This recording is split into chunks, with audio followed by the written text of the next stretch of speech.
Okay,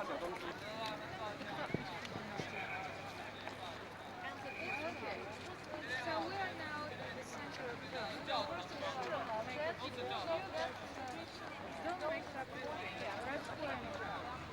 Kremlin is a fortress. It originated from the old Slavic word krom, which meant fortress.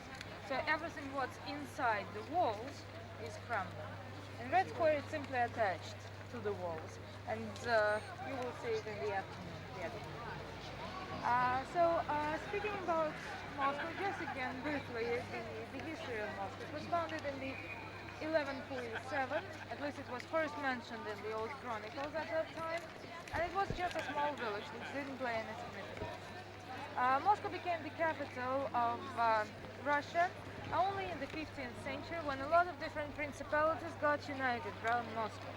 And it was the capital up to 18th century when Peter the Great came into power and decided to build a new capital on the bank of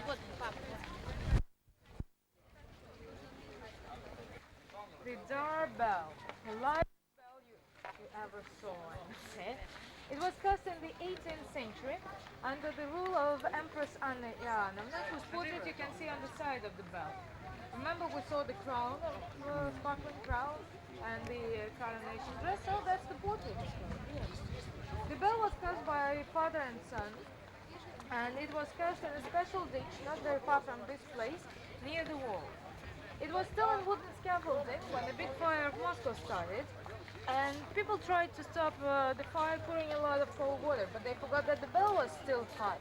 So it gave a crack and a small tiny piece fell down. And now please, try to guess what's the total weight of the bell in tons, please. The other was 40 tons, wasn't it? Yes. The other one 200. Yes, 200 tons. Ah, 200 tons, the total weight of the bell. The weight of this little tiny piece is 12.5 tons. As you know, for casting the bell, we need not only brass, but we also need silver. So 1 ton of silver was used for casting, and 7 kilos of gold for the golden cross on top.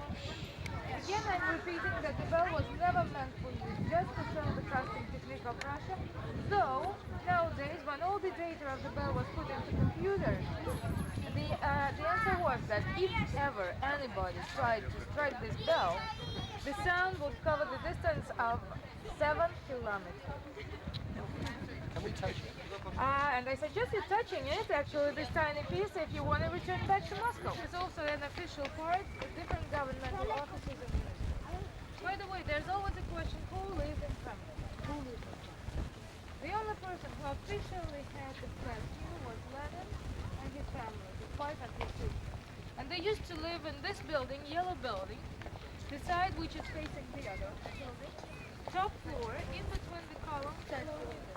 These are the windows of the Speaking about Stalin, officially Stalin has a couple of flats.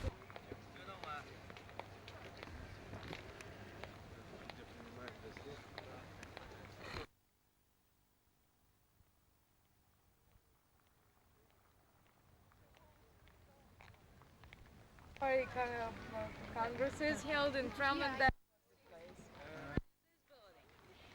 This building was built in 1961, especially for the